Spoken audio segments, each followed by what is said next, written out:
В наших пространствах выпало достаточно много снега, чтобы у меня появилось новогоднее настроение. А значит, и настало время новогоднего декора.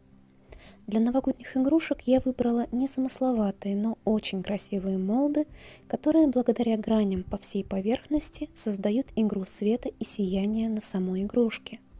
Данных лошадок я продаю набором, который может быть мил кому-то и как подарок. Также не отменяем и мои кашпо, которые используют и как шкатулки, и как вазочки, и находят им самое разное применение.